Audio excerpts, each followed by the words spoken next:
Natural Cure TV welcome you with love because we care about you. Herbal remedies are plants used like a medicine and have very less side effects.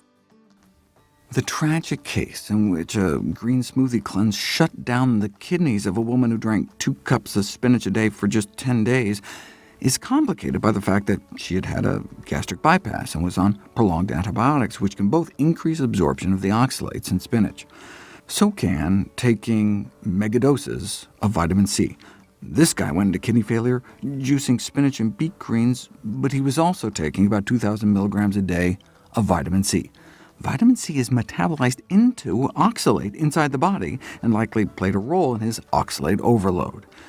In both cases, their juicing alone was giving them more than 1,200 milligrams of oxalate a day, which is easy with spinach, just 2 cups a day, but practically impossible with most other greens, like kale, requiring more than 600 cups a day.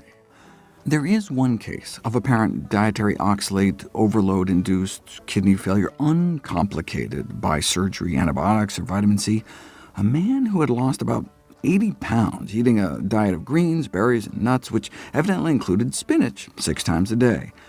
Tragically, his kidney function never recovered. Remember that study purporting to show a massive load of dietary oxalate didn't have much of an effect on urine levels? That study went up to 250 milligrams of oxalates a day. That is massive if you were talking about most greens. That would be 25 cups of collard greens, 60 cups of mustard greens, 125 cups of kale, or 250 cups of bok choy at a time. But that's less than 1/2 cup of spinach.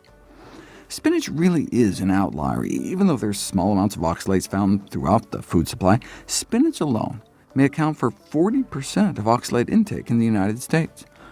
The Harvard cohorts found that men and older women who ate spinach 8 or more times a month had about a 30% higher risk of developing kidney stones. What if you cook it? Oxalates are water-soluble, so, for example, blanching collard greens can reduce oxalate levels by up to 1/3, so those 25 cups at a time can then be 33. For low oxalate greens, it doesn't matter, cooked or not, since they're so low regardless. Steaming spinach reduces oxalate levels 30%, and boiling cuts oxalate levels more than half.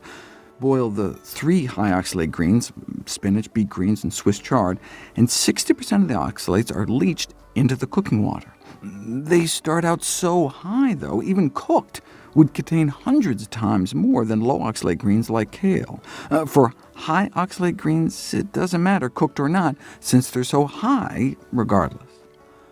The bottom line is that anyone with a history of kidney stones, otherwise at high risk, or who eats cups a day, should probably avoid the big 3. This is especially important for those who juice or blend their greens, as oxalates appear to be absorbed more rapidly in liquid than solid form.